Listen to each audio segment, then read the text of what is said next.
Vous avez repris la présidence de la SIAVO en mars 2016. Est-ce que vous pourriez nous raconter comment vous avez vécu vos premiers mois dans cette fonction et quelles ont été les priorités de la section vaudoise pendant l'année 2016? Nous avions organisé une vision de la section qui s'est déclinée en 3 points, à savoir une association de compétences, un partenaire de confiance et un acteur de la culture du bâti. Et dès lors, toutes nos actions se déclinent à l'aune de cette vision. En 2016, en même temps que la présidence de l'ICAVO, vous avez repris également des mains d'Alain Houlvet la présidence de la coordination romande.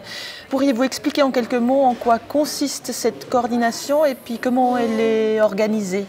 Donc la coordination romande s'organise, réunit 6 sections romandes plus un groupe régional qui est celui de Bienne.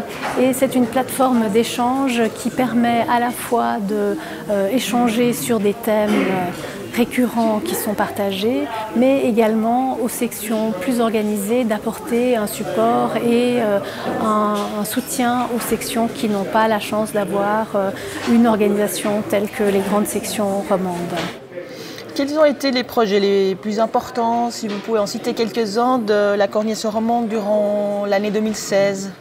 Ça a été la création du guide à voir qui émane des différentes visites qui ont eu lieu dans les sections romandes et qui a donné lieu à une publication qui vient de sortir aujourd'hui et qui réunit dans un petit manuel toutes les visites qui ont été faites et tous les points phares à visiter dans les différentes sections romandes.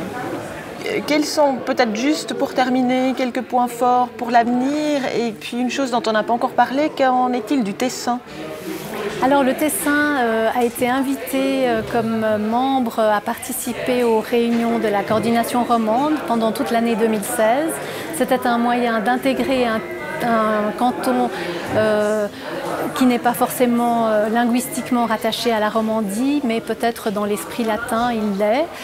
C'était une collaboration extrêmement intéressante et riche, et d'ailleurs le Tessin est en passe de devenir membre à part entière de la coordination romande, ce dont nous nous réjouissons.